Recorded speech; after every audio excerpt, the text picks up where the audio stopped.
You are watching Tech Confessions, created by Amy Lewis and brought to you by VMware.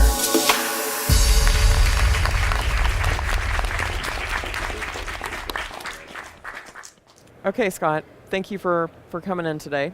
I wanted to ask you, what was your software-defined moment? What made you change from thinking about just infrastructure, hardware, thinking more about software?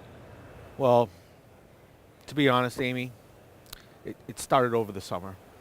And I should have seen it coming. Yeah. I really should have. It's kind of my own fault. But I talk to a lot of customers, a lot of large enterprises, and I'm starting to see more and more of these users begin to take advantage of software-defined systems, storage.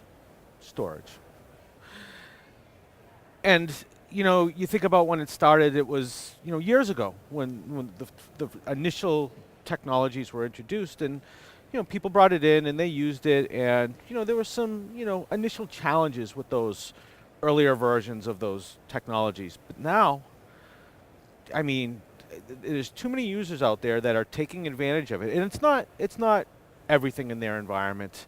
There are core applications that continue to run on traditional infrastructure, and it's just the way that they want to do it. But there's more and more workloads that are moving to software-defined, and I saw it because I was talking to customers. They were happy, performance was great, reliability. And again, it's not everything that they're moving into these environments, but there's a place for this. There really is a place for this. It's not an or, it's very much an and I'm seeing that. And there's just too many people out there that are beginning to become very successful in deploying that. And I think the use cases are interesting because they're typically the applications that they don't use the data services that run on the traditional infrastructure, the replication and the snapshots and some of the really deep performance and automation tools. They do all that at the application level, so they don't need any of that stuff. They just don't. And again, it's not for everything, but there are applications out there, virtualized environments, containers, open source, all these types of things. It just makes a lot of sense. Right, so I'm hearing you say it's not an or, it's an and, so it doesn't have to be it's not an abandonment issue. No, and it's not that they're moving existing workloads. I've seen test and dev and those types of things. Makes a lot of sense.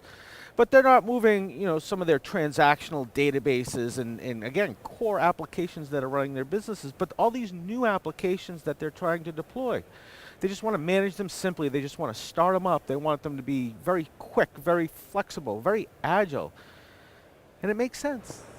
And how has that changed your relationship with the customer? It really hasn't changed that much, other than just being aware that there are many ways to be able to do things.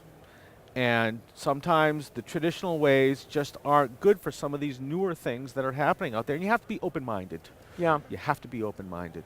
Well, I really appreciate you sharing that evolution and that personal growth. I have to tell you, I feel better. Oh, thank you. Thank you for being here. Thank you for joining us. And when you're ready to make your tech confession, join us at techconfessionstheshow.com.